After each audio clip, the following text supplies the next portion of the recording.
suplicando a Deus que Ele fale ao nosso coração, que Ele trabalhe com nossas almas. Vamos orar a Deus. Pai, estamos na Tua presença nessa manhã para oferecer um culto a Ti, Senhor. A nossa vida está inteiramente nas Tuas mãos. Dependemos de Ti, Senhor, para tudo. É o Senhor que sustenta a nossa vida. É o Senhor que abençoa a nossa família.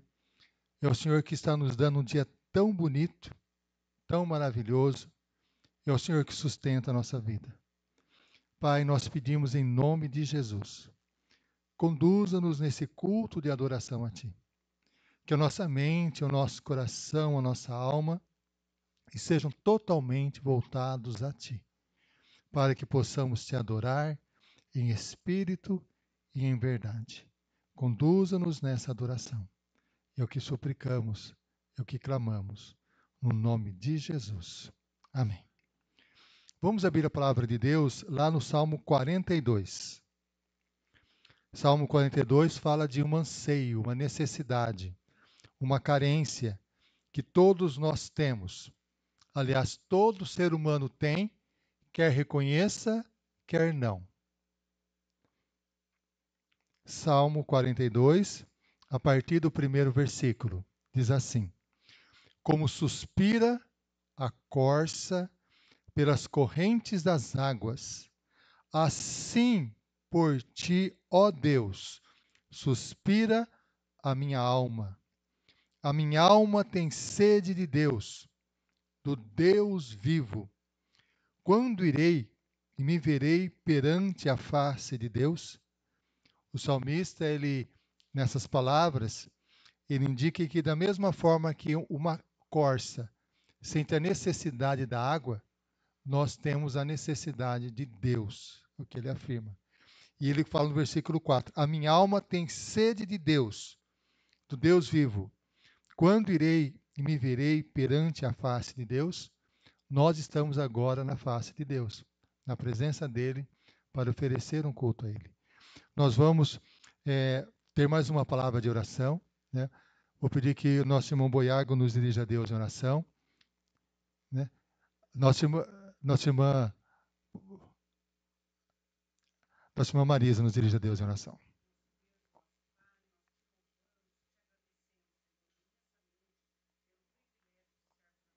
Sim, Senhor Jesus.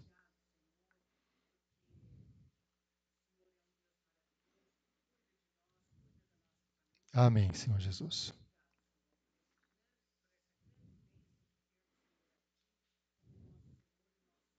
Amém, Jesus.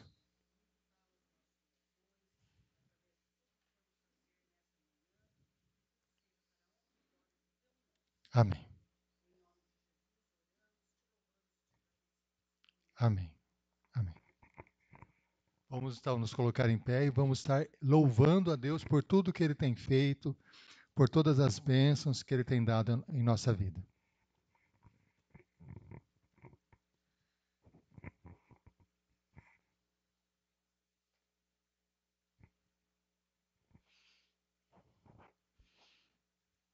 Bom é estarmos aqui louvando a Deus, amém?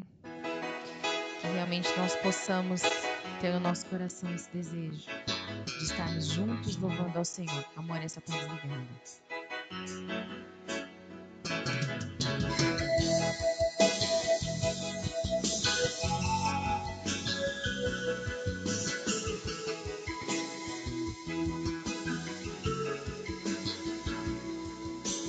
Bom estarmos aqui louvando a Deus, podendo exaltar seu santo nome. Tempo para isso, tempo para louvarmos a Deus, num só amor, num só Espírito. Tempo para isso, tempo para louvarmos a Deus, num só amor, num só Espírito. Bom estamos aqui louvando a Deus, podendo exaltar seu santo nome.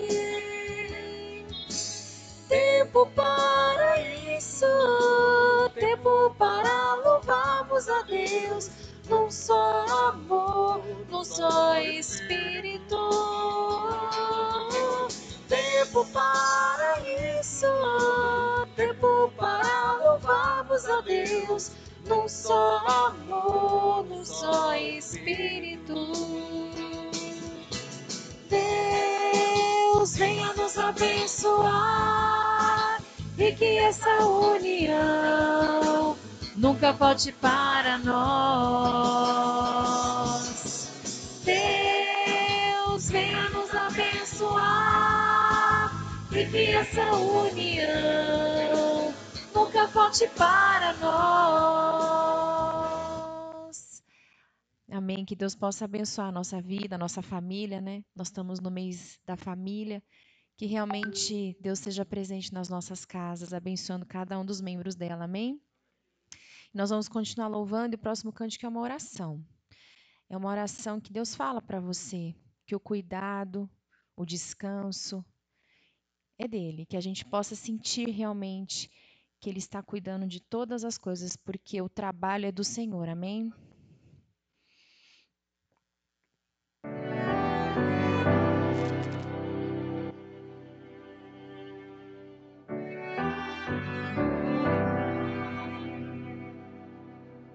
Não tenha sobre ti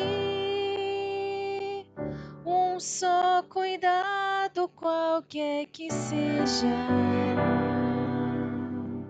pois somente um seria muito para ti. Deus fala isso para você. Olha só. É meu, somente meu, todo o trabalho.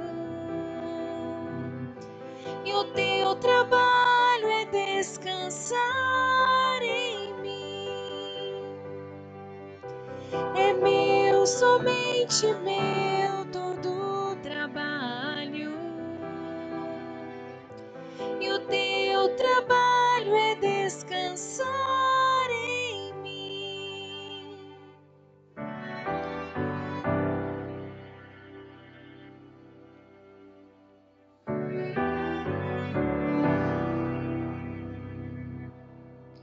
Não temas quando enfim tiveres que tomar decisão. Entrega tudo a mim, confia de todo o coração. É meu, somente meu, todo o trabalho. E o teu trabalho é descansar em mim.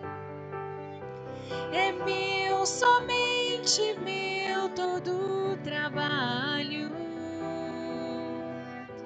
E o teu trabalho é descansar em mim.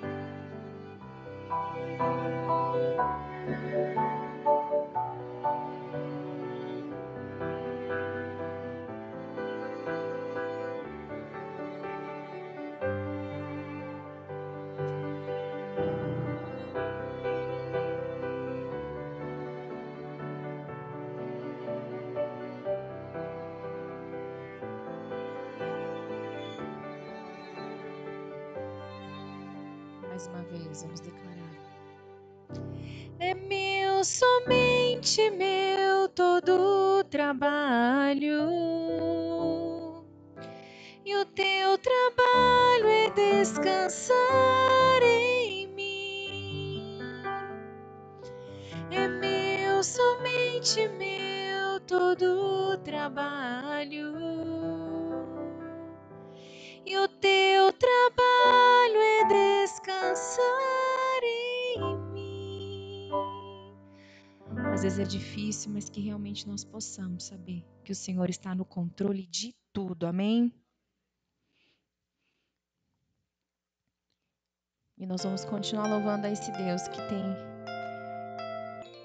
é Jesus. Esse doce nome, que realmente possamos sempre declarar e louvar esse Deus maravilhoso.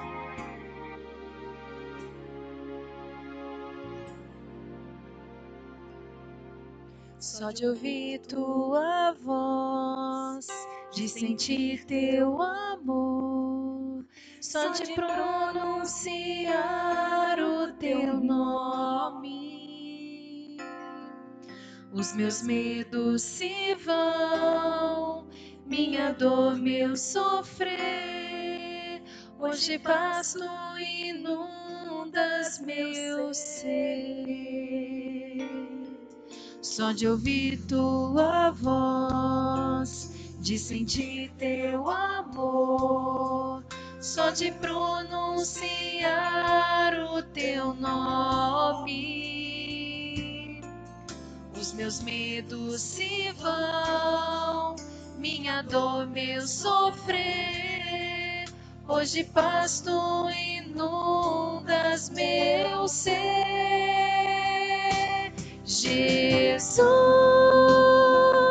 que doce nome, que transforma em alegria o meu triste coração. Jesus, só o teu nome é capaz de dar ao homem salvação.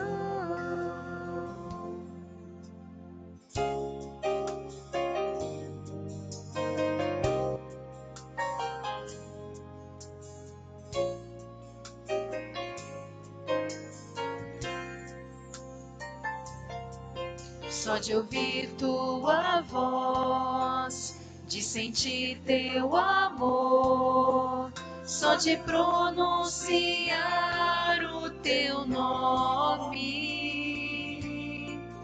Os meus medos se vão, minha dor, meu sofrer. Hoje paz tu inundas meu ser. Jesus, que doce nome, que transforma em alegria o meu triste coração. Jesus, só o teu nome é capaz de dar ao homem salvação. Jesus, que doce nome, que transforma em alegria o meu triste coração. Jesus,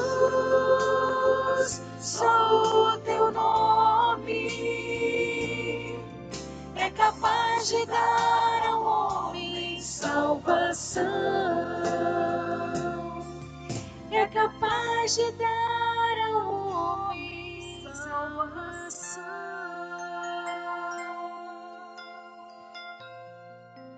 Amém, Senhor Jesus. Nós te agradecemos, Senhor, porque o seu nome, a sua presença, Senhor Jesus, o Senhor nos dá salvação, Senhor. Obrigada, Senhor Jesus, por estar presente conosco. Obrigada por ser a nossa esperança, Senhor. Obrigada, Senhor, porque nós podemos depositar em você todos os nossos medos, Senhor, depositar em Ti, Senhor, todas as nossas aflições, porque sabemos que o Senhor é capaz, Senhor, de mudar, o Senhor é capaz, Senhor Jesus, de nos trazer, Senhor, de trazer a paz, de nos trazer conforto, de nos trazer esperança, Senhor. Nós cremos em Ti, esteja abençoando cada um aqui, as suas famílias, Senhor, que o Senhor derrame ricamente das Tuas maravilhosas bênçãos, Senhor, na vida de todos nós. Nós Te louvamos e Te agradecemos em nome de Jesus. Amém.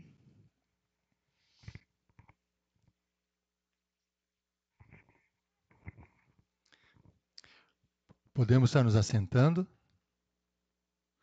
Nós vamos estar orando a Deus, suplicando ao Senhor, novamente, que Deus continue falando conosco agora e falando através da sua palavra. Vamos orar. Pai, nós estamos na tua casa de oração, louvamos o teu nome, buscamos a tua presença já em oração e nós te pedimos, Senhor, vem estar agora falando às nossas almas por meio da tua palavra. Tua palavra que é alimento, tua palavra que dá esperança, tua palavra que transforma, tua palavra que gera vida. Usa-me, ó Senhor, como instrumento nas tuas mãos, para anunciar a tua palavra. É o que pedimos, clamamos, em nome de Jesus. Amém. Amém. Meus irmãos, quando eu tinha aproximadamente 5 anos de idade, acho que era por volta de 5 anos de idade, eu estava na casa dos meus tios lá em Santos. E por volta, acho que era 6:30 da manhã, alguma coisa assim, os meus tios me levantaram. Eu e a minha irmã estavam lá. Eu tinha 5, a minha irmã tinha 4 anos. Nos levantaram, vem cá, vem cá, vem cá. Eu meio sonolento, o que está acontecendo, o que está acontecendo. Aí eles nos levaram para um quarto, onde havia uma cama. E o que eles fizeram? Todos nós nos ajoelhamos e oramos. Eu nunca tinha vivenciado uma experiência daquela, eu não sabia o que era aquilo. Na minha cabecinha de criança, eu pensava, o que está acontecendo? Por que me acordaram tão cedo? E aí eu descobri, era um momento de oração lá na família dos meus tios. E eu lembro que nessa viagem ainda pequeno, o meu tio me levou para uma igreja tão pequenininha, eu lembro que teve que atravessar uma balsa, tinha um riacho, alguma coisa assim.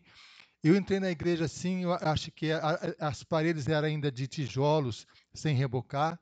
E a primeira vez que eu vi aquela música, né, como criança, bem pequenininha, essa é minha pequena luz, vou deixar brilhar. Essa é minha pequena luz. Falou muito ao meu coração, foi uma experiência que eu não me esqueci. E é interessante observar essa questão da oração em família. Conta-se a história de um missionário que chegou numa tribo indígena onde já se praticava lá adoração a Deus. E ele percebeu que naquela tribo tinha uma característica interessante. Havia vários caminhos. Os irmãos sabem que são caminhos, né? Que eu creio que a maioria de nós sabemos, né? Inclusive as filhas do Pablo sabem que é o caminho, no meio da roça, tudo. Quando as pessoas começam a andar no meio do mato, né? Faz uma trilha, o mato vai morrendo, porque as pessoas vão caminhando por cima dele e faz uma pequena trilha, né? E lá havia várias trilhas assim, ele achou estranho, né? Uma trilha de um lado, uma trilha do outro, várias trilhas. Algumas trilhas estavam crescendo já um pouco de mato e tal. Ele perguntou, o que é isso? Aí a pessoa respondeu, nós aqui temos uma prática de oração. As famílias, elas saem para orar em algum lugar específico aqui no meio da floresta. E elas seguem normalmente o mesmo caminho. Então faz uma trilha onde elas estão caminhando. Então as pessoas seguem aquela trilha e sabem que aquela trilha é daquela família que vai ali para orar. Mas algumas trilhas nós percebemos que o mato está crescendo. O que significa? Que essa família não está indo naquele lugar que eles normalmente iam para estar orando. Aí nós nos perguntamos, né, o que é necessário para nós desenvolvermos nos nossos lares, nesse mês que é o mês da família, nos nossos lares, um lar onde a família ora a Deus, onde a família busca a Deus. O que é necessário? Quais são o que nós precisamos fazer? A palavra de Deus nos conta uma história bíblica de uma experiência de um homem que implantou, de fato, essa vida de comunhão com Deus no seu lar, na sua família. Vamos abrir a palavra de Deus lá no livro de Jó. Jó, capítulo 1. Jó, capítulo 1. Nós vamos ver a história desse homem e como ele praticava a vida de oração dentro da sua casa, dentro da sua família. Jó, capítulo 1. Nós vamos ler dos versículos 1 até o versículo 5. Vamos prestar bem atenção na história desse homem Jó. Né? Um homem que vivia uma vida de oração e de comunhão com Deus. Vamos ver quais são as características dessa vida de Jó. Olha só o que diz a palavra de Deus. Havia um homem na terra de Uz, cujo nome era Jó. Homem íntegro e reto, temente a Deus, que se desviava do mal. Nasceram-lhe 7 filhos e 3 filhas. Possuía 7.000 ovelhas, 3.000 camelos, 500 juntas de bois e 500 jumentas. Era homem muito temeroso, muito numeroso, aliás, ele era também muito numeroso o pessoal a seu serviço, de maneira que este homem era o maior de todos os do Oriente. Seus filhos iam às casas uns dos outros e faziam banquetes, cada um por sua vez, e mandavam convidar as suas 3 irmãs a comerem e beberem com eles. Decorrido o turno dos dias de seus banquetes, chamava a Jó seus filhos e os santificava. Levantava-se de madrugada e oferecia holocaustos, segundo o número de todos eles, pois dizia: talvez tenham pecado os meus filhos e blasfemado contra Deus em seu coração. Assim o fazia Jó continuamente. Esse texto nos mostra a cada um de nós o que é necessário para construirmos, podemos dizer assim, um altar de oração em nosso lar, em nossa família. O que é necessário? Ao analisarmos o texto, que nós percebemos? Antes de falar da oração de Jó, antes de falar de como Jó orava com sua família, o texto primeiro fala das características de Jó. Quem era Jó? O texto diz assim, havia um homem na terra de Uz, cujo nome era Jó, homem íntegro e reto, temente a Deus e que se desviava do mal. Jó era um homem íntegro. A palavra integridade é uma palavra que indica que Jó era uma pessoa completa, ou então uma pessoa que vivia da mesma forma, tanto no nível pessoal, individual, como no nível da família, como nos seus relacionamentos. A palavra íntegra ou íntegro indica uma pessoa que é a mesma coisa em todas as situações. Então Jó não tinha nada que esconder. Jó não era uma pessoa, por exemplo, que vivia de uma forma, em um contexto, em outro contexto, de uma outra forma. Não. Jó era uma pessoa íntegra. Ele era a mesma coisa em todos os lugares. É uma característica dele. O texto diz que ele era um homem reto. Isso era um homem justo, um homem honesto. As pessoas que conheciam Jó diziam: essa pessoa é uma pessoa confiável, essa pessoa é uma pessoa correta, essa pessoa é uma pessoa que faz as coisas da forma como deveria ser. Então Jó era um homem reto. E aí, em relação a Deus, era um homem temente a Deus. É um homem que reconhecia a necessidade de Deus em sua vida. E o homem sábio, porque a Bíblia fala que ele se desviava do mal. Para se desviar do mal, nós temos que ter a sabedoria para identificar aonde há o perigo e nos afastarmos dele. Então Jó tinha essa capacidade de desviar-se do mal. Essa é a característica de Jó. E além dessa característica, nós podemos dizer espiritual, temente a Deus, moral, um homem íntegro, justo, né? Um homem que se desviava do mal, um homem sábio. A palavra de Deus ainda diz que era um homem muito próspero materialmente. Tinha muitos e muitos animais, muitos animais. Essa quantidade de animais demonstrava que ele era um homem próspero financeiramente, no contexto que ele vivia. Então era uma pessoa assim, que as pessoas olhavam e diziam: esse homem é próspero, esse homem tem muitos bens materiais. E o texto bíblico ainda diz que ele era o maior do Oriente. Esse texto, quando nós observamos o significado dele, indica o seguinte, que Jó era um homem muito respeitado. Muito respeitado. Era um homem que tinha uma integridade moral imensa. Era um homem que tinha uma comunhão com Deus muito intensa, temente a Deus. Era um homem muito próspero e era um homem também que as pessoas o admiravam. Era uma pessoa muito respeitada. E era um homem abençoado por Deus em sua família. Ele tinha 7 filhos e 3 filhas. 7 filhos, interessante no contexto bíblico, a palavra 7 indica perfeição. Então Jó tinha 7. Então, era uma família perfeita. 3 filhas. A palavra 3 indica estabilidade no contexto bíblico. Perfeição e estabilidade. 10, completude. Tinha tudo. Jó, podemos dizer que era um homem extremamente abençoado por Deus. Um homem que buscava Deus, um homem íntegro, um homem abençoado materialmente, um homem abençoado em sua família, e isso refletia no relacionamento entre os familiares. O que acontecia? Os filhos se alimentavam na casa um dos outros, eles se banqueavam. Aliás, faziam banquetes constantemente. Em outras palavras, havia uma comunhão muito grande dentro da família. Era uma família muito amigável, que tinha muito relacionamento assim, saudável entre eles. Eram pessoas muito felizes dentro da família. Um homem alegre, feliz, essa era a situação de Jó. E aí, o que nós percebemos? Essa característica dele indica uma necessidade de nós, para construirmos um altar de oração em nossa família, nós termos primeiramente, cada um de nós, uma vida diante de Deus.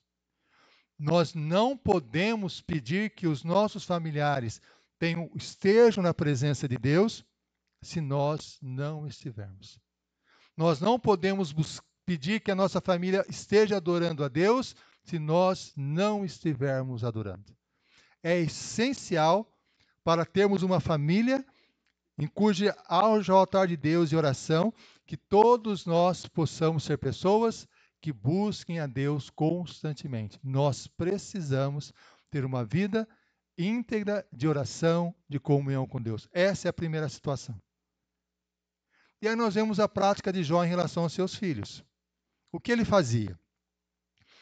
Ele sabia que os seus filhos gostavam de praticar banquetes, certo? Faziam banquetes, reunião familiares, um ia na casa do outro, era uma festa a família dele. E aí o que o texto bíblico diz? No final de um período de festas, ele chamava os seus filhos. Ele aproveitava uma oportunidade que surgiu. Uma oportunidade. Ele sabia que era uma ocasião. Se ele fizesse isso durante os banquetes, talvez não desse certo. Esperava os banquetes concluírem, aí chamava os seus filhos. E os santificava diante de Deus. Isso é, colocava os seus filhos diante de Deus, essa era a atitude, esse era o comportamento de Jó em relação aos filhos dele. E observando o texto, o que o texto indica? Que ele oferecia um sacrifício a Deus segundo o número dos filhos. Isto é, ele tratava os seus filhos de forma individual. Cada filho tinha uma característica diferente. Por isso, sacrifício em nome não de todos, de cada um de forma particular. O que chama a atenção no texto também, quando nós observamos, é que ele pensava assim: quem sabe eles tinham pecado contra Deus no coração. Isto é, Jó não percebia na vida dos seus filhos alguma coisa que desagradava a Deus. Mas será que no coração eles estão desagradando a Deus? Então Jó tinha uma preocupação que antes que alguma coisa acontecesse com os filhos, antecipadamente ele buscava a presença de Deus pelos filhos.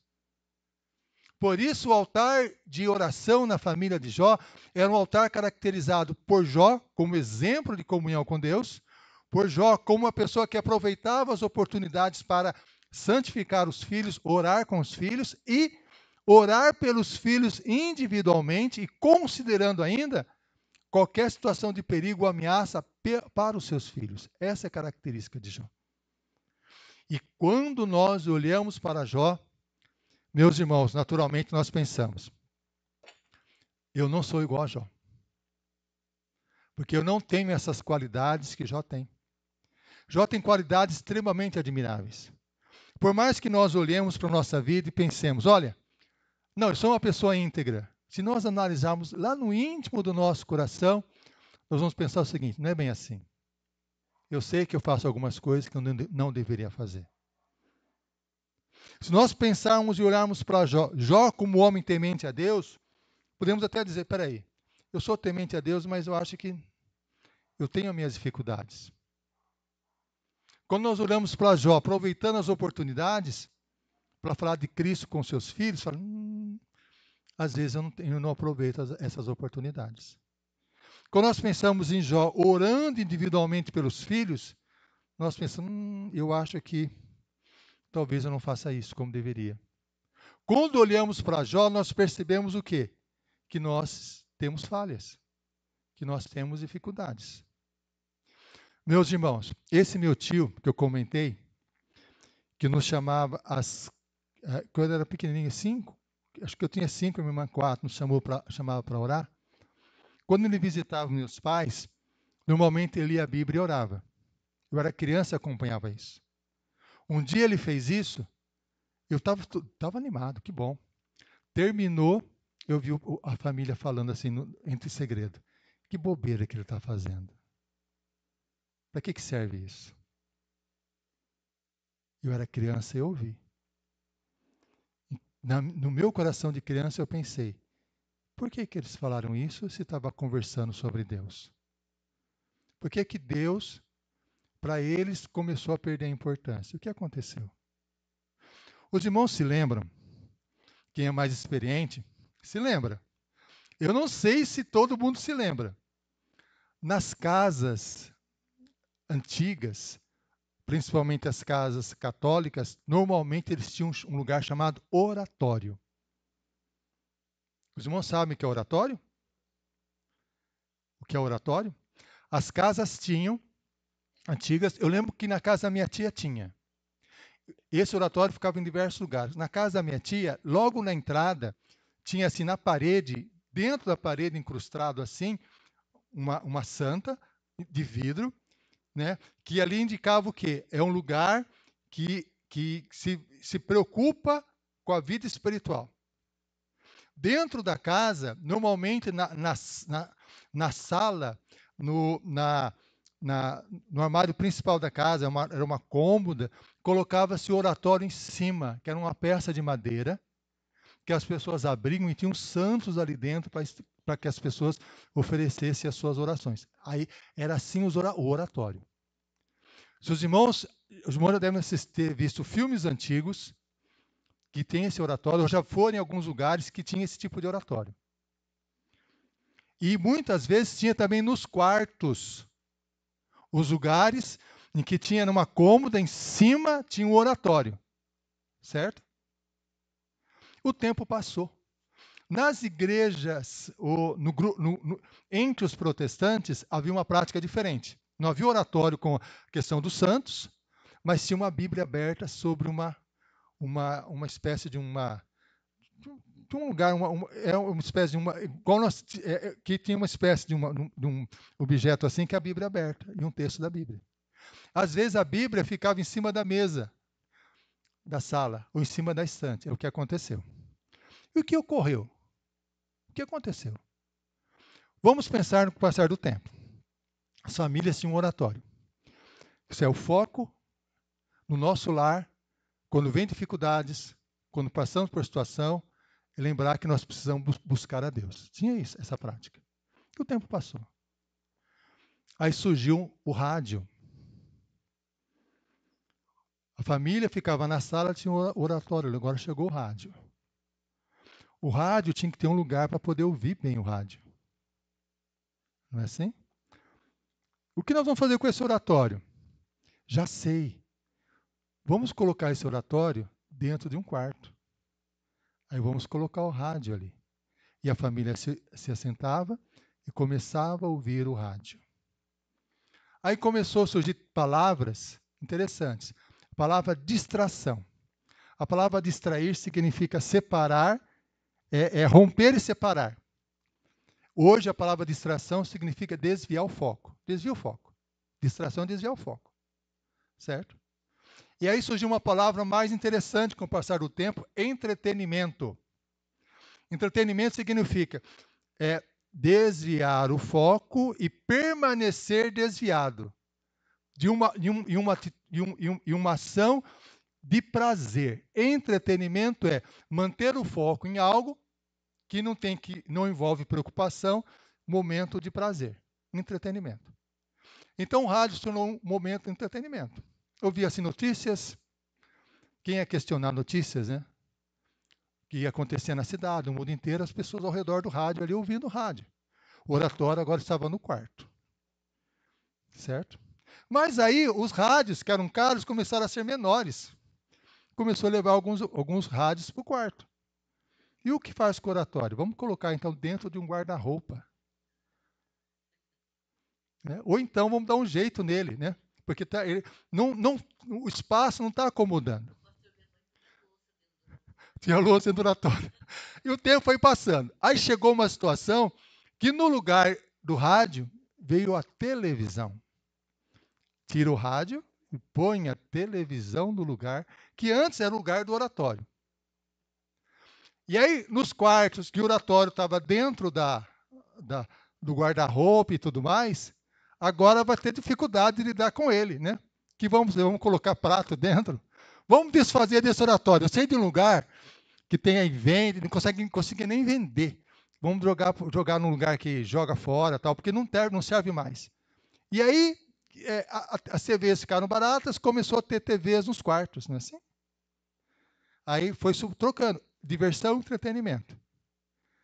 Mas ainda tem aquela situação que a família se reunia ao redor da TV. Mas chegou o smartphone. Mesmo na sala, com todo mundo reunido, cada um com o seu smartphone, conversando com outras pessoas, vendo outras coisas de acordo com o seu interesse. Foi mudando a situação. E o lugar da oração dentro do lar acabou. Foi deixando. Perdeu. E aí a pessoa fala, para quê?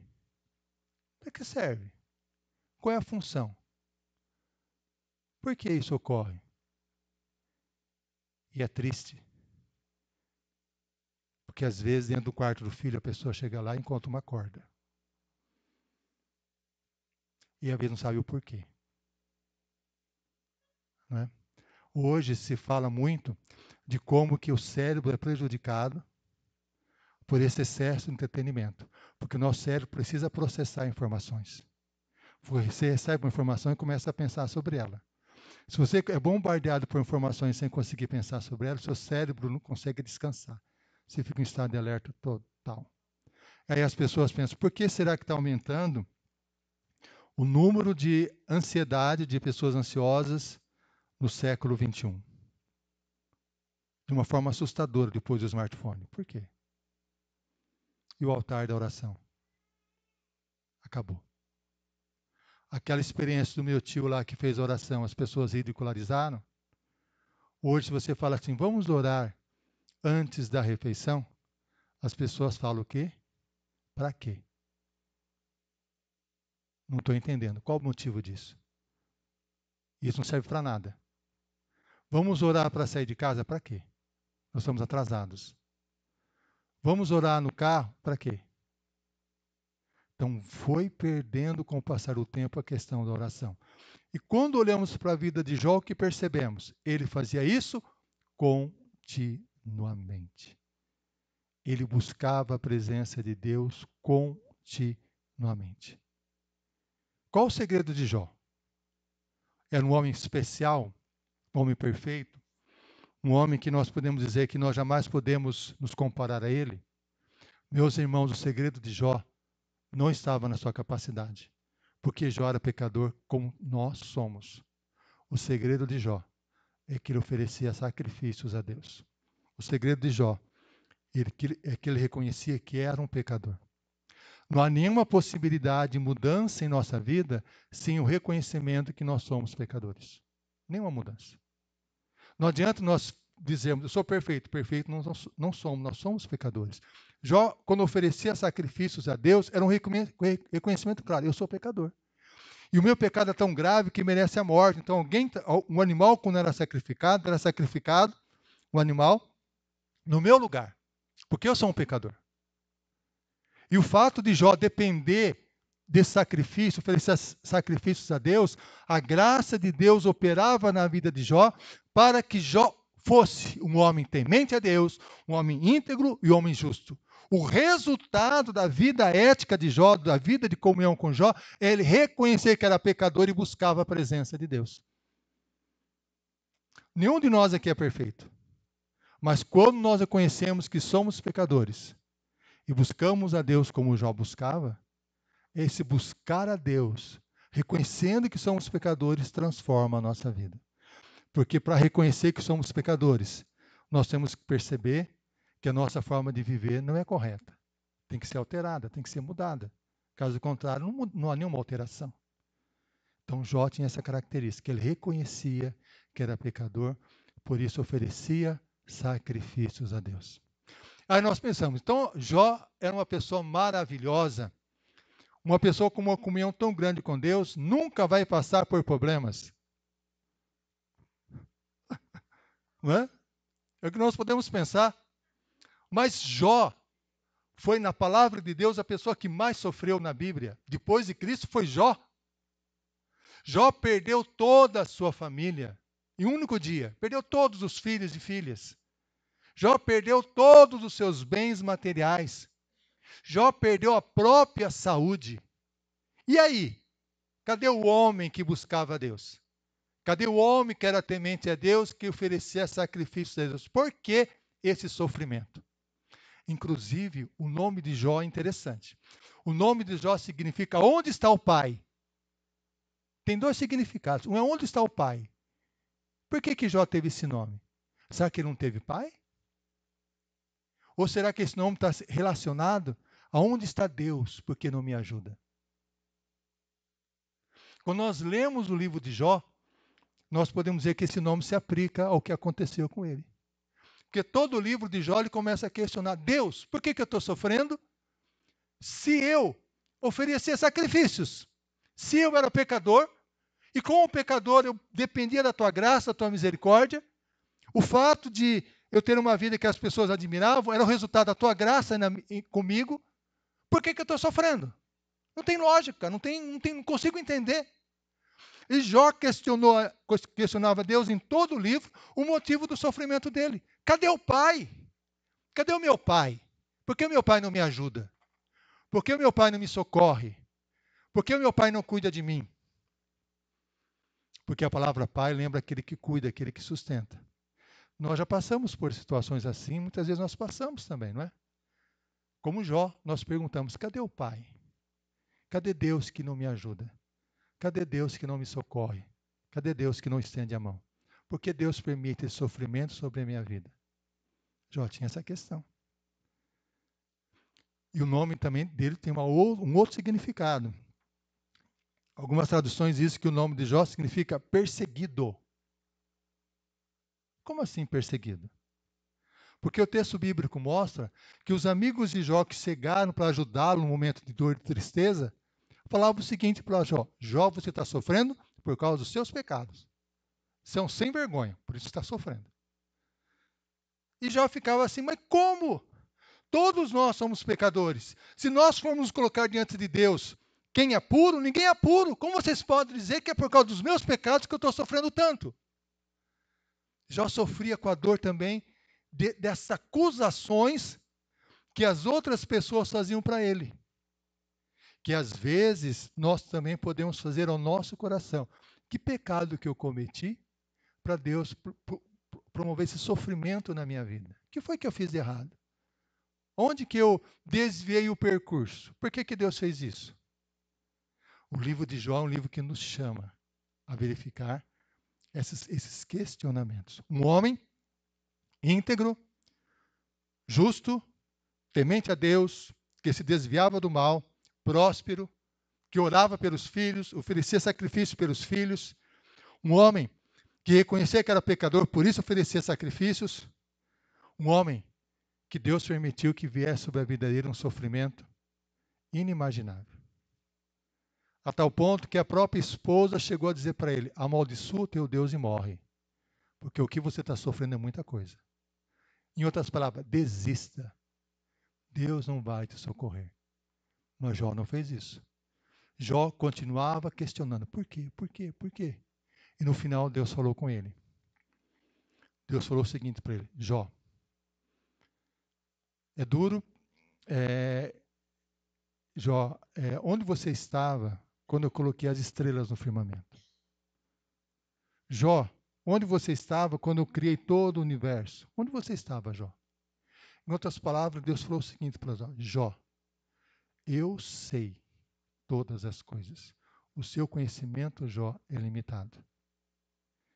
E aí Jó respondeu o seguinte: Senhor, eu pequei. Antes eu te conhecia só de ouvir, agora os meus olhos te veem. Isto é, Senhor, agora eu aprendi que é o Senhor que controla todas as coisas, que tudo está nas suas mãos.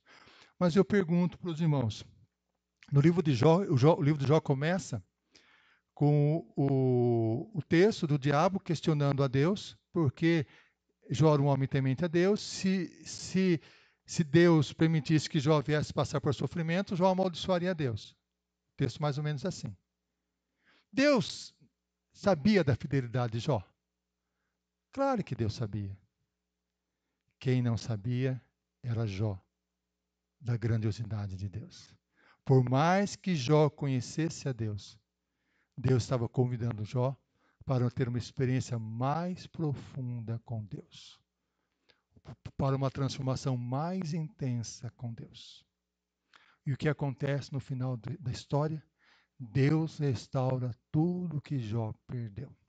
Seus filhos, lógico, morreram e estão na glória, mas Deus lhe deu mais 7 filhos e 3 filhas. Restituiu tudo que ele tinha. Mas por que Deus fez isso? Porque Jó era um homem que oferecia sacrifício a Deus, reconhecendo que eram os seus pecados e buscava a face constante do Senhor. E é um desafio para todos nós.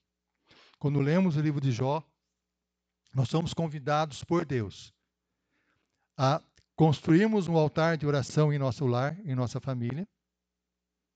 Para acontecer isso, precisamos ter uma vida de oração, de comunhão com Deus, tudo bem? E nós mantermos a nossa fidelidade a Deus, mesmo diante das dores mais profundas. Porque Deus trabalha conosco no meio da dor e no meio do sofrimento. Por mais difícil que nós consigamos compreender, porque nós não conseguimos entender. Na hora que nós estamos passando pela dor, não conseguimos entender.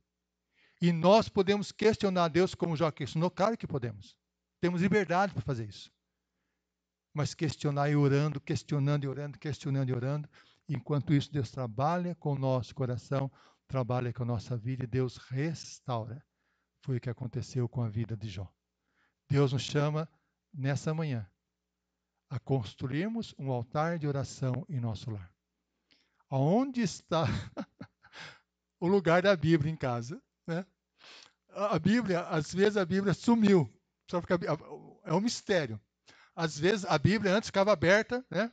Em cima da mesa ou na estante, depois ela foi fechada, depois ela foi para um lugar numa estante, depois às vezes nem estante tem mais, a Bíblia às vezes está dentro de uma gaveta e às vezes nem sabe onde mais está. Ou no cantinho. Cadê? E a vida com Deus? Onde está? Nós somos chamados por Deus a construir um altar de oração em nosso lar. Isso é um desafio que Deus coloca no coração de cada um de nós e nós tomarmos o cuidado. Todos nós caímos na armadilha e com a inteligência artificial, então, nem se fala, né? O Mateus sabe que a habilidade da inteligência artificial é tremenda. Para gerar distração e entretenimento, é fantástica, é fenomenal.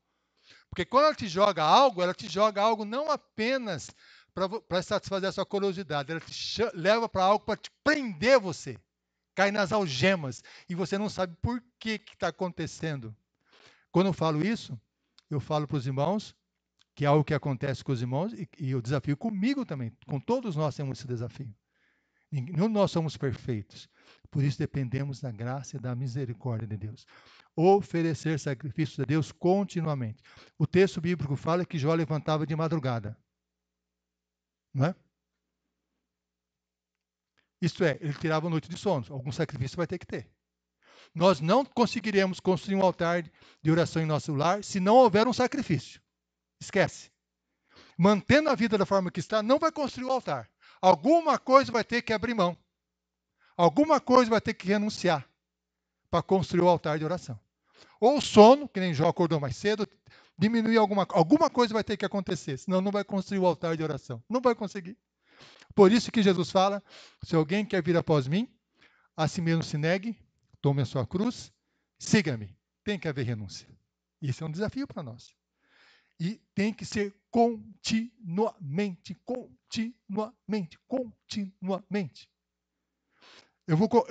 Meus irmãos, faço uma reflexão. Né? Eu lembro dos meus amigos da infância, quando eu era adolescente na igreja. Poucos estão. O que aconteceu? O que aconteceu? Temos que ser perseverantes na nossa comunhão, na nossa vida com Deus. É o que Deus nos desafia a cada um de nós a fazermos. Que o nosso lar tem que ser uma bênção diante de Deus. Tem que ser essa deve ser a nossa oração diante de Deus. Senhor, faça do meu lar, Senhor, um lugar de oração, de bênção. Essa deve ser a nossa súplica a Deus. Nós vamos orar a Deus e vamos pedir isso a eles. Vamos orar. Pai, estamos na tua casa de oração nessa manhã. Reconhecemos, Senhor, que nós pecamos. Olhamos a história de Jó, nós percebemos um homem, Senhor, que buscava a tua presença, um homem abençoado por ti, um homem que orava pelos seus filhos, tinha sua vida em comunhão contigo, Senhor. E quando olhamos para a nossa vida, nós percebemos, Senhor, que nós pecamos, que nós falhamos. Perdoa-nos, ó Senhor, dos nossos pecados. Que nós possamos olhar para Cristo, o autor e consumador da nossa fé. E construir, Senhor, um altar de oração no nosso lar. Começando, construindo um altar de oração na nossa vida pessoal. Que nós, como Jó, possamos ser perseverantes.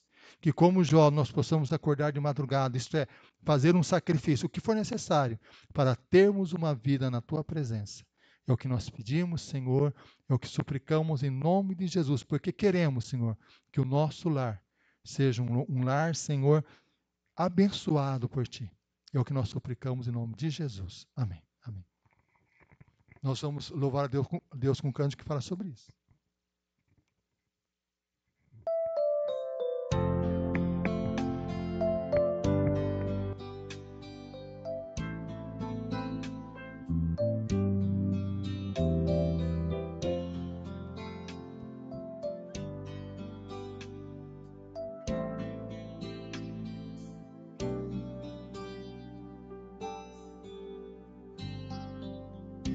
Minha casa será uma casa de bênção.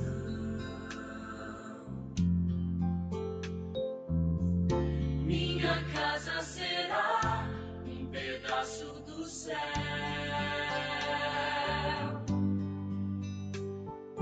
Nela estarão reunidos adoradores que só exaltam ao Deus verdadeiro e fiel.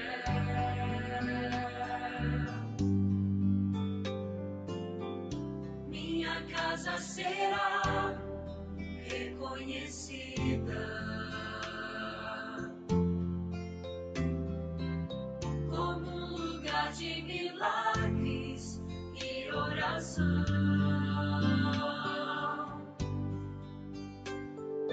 Onde Jesus tem prazer em ficar, onde o Espírito Santo habita, onde há prosperidade, amor e vida. Faça do meu lar, Senhor, um lugar de harmonia. Faça do meu coração tua casa todo dia.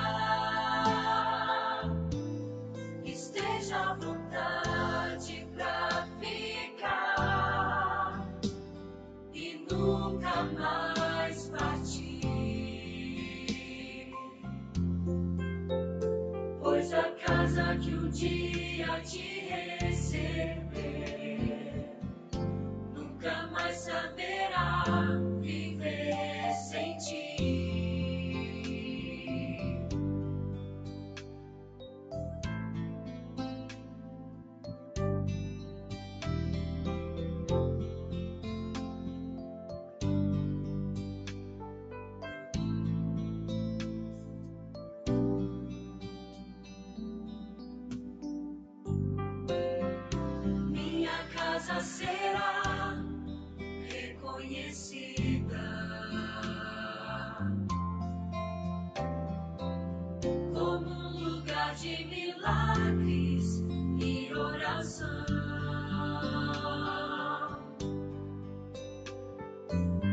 onde Jesus tem prazer em ficar, onde o Espírito Santo habita, onde há prosperidade, amor e vida. Faça do meu lar, Senhor, um lugar de harmonia. Faça do meu coração tua casa todo dia. Esteja à vontade pra ficar e nunca mais partir. Pois a casa que um dia te receber nunca mais saberá viver sem ti. Faça do meu lar, Senhor, um lugar de harmonia. Faça do meu coração tua casa todo dia. Esteja à vontade pra ficar e nunca mais partir. Pois a casa que um dia te receber nunca mais saberá viver sem ti.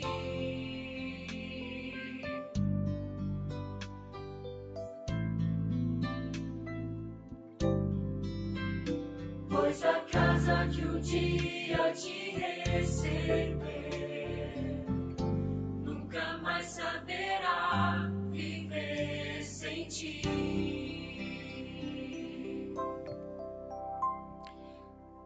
Meus irmãos, nós ouvimos uma oração a Deus, né? Nós ouvimos, nós não oramos juntos, nós ouvimos. Existem cânticos que, na hora que nós exaltamos a Deus, nós colocamos como se a força estivesse em nós. Esse cântico está pedindo para que Deus faça isso no nosso lar. Não é nós, é Deus. E é uma oração. Os irmãos acham que essa oração é correta? Perfeita? Então vamos orar juntos? Vamos cantar, vamos orar junto essa oração? Vamos orar. Você pode pôr de novo, Mateus? Agora nós vamos ficar em pé, vamos orar juntos. Né? Essa é uma oração que estamos fazendo a Deus. Não é uma oração, Senhor, eu vou fazer, eu posso, eu consigo. Não, Senhor, faça do meu lar. Nós estamos pedindo para Deus fazer, porque depende dele, não de nós, é dele. Então vamos agora...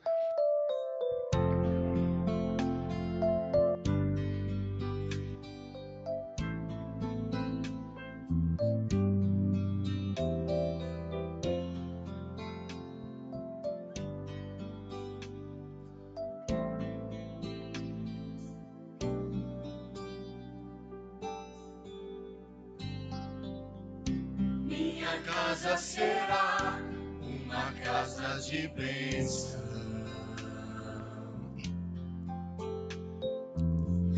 Minha casa será um pedaço do céu.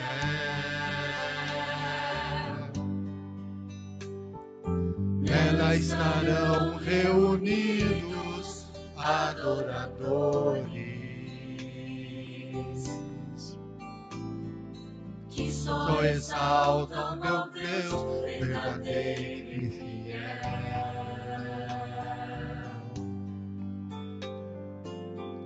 Minha casa será reconhecida como um lugar de milagres e a oração,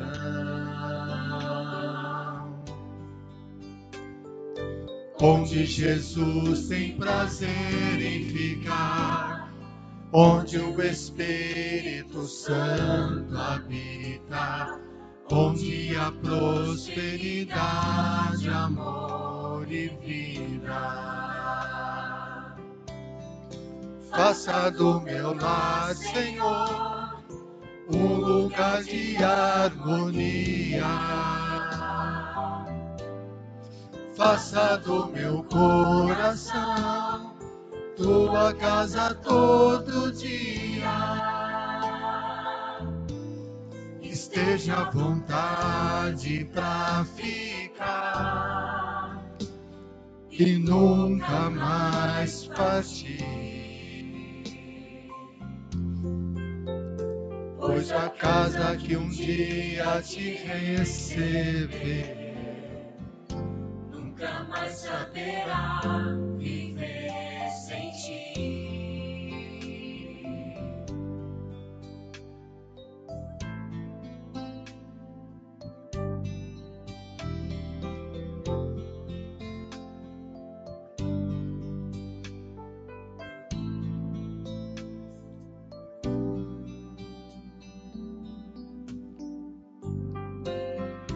minha casa será reconhecida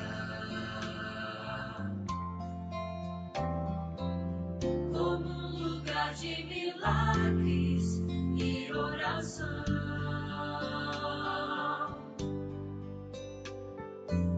onde Jesus tem prazer em ficar, onde o Espírito Santo habita, onde há prosperidade, amor e vida. Faça do meu lar, Senhor, um lugar de harmonia. Faça do meu coração tua casa todo dia. Esteja à vontade pra ficar e nunca mais partir. Pois a casa que um dia te receber nunca mais saberá viver sem ti. Faça do meu lar, Senhor, um lugar de harmonia. Faça do meu coração tua casa todo dia. Esteja à vontade pra ficar e nunca mais partir.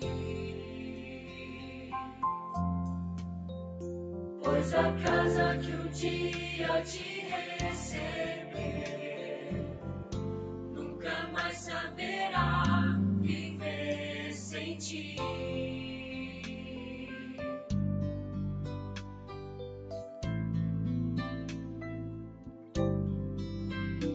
Pois a casa que um dia te receber nunca mais saberá viver sem ti.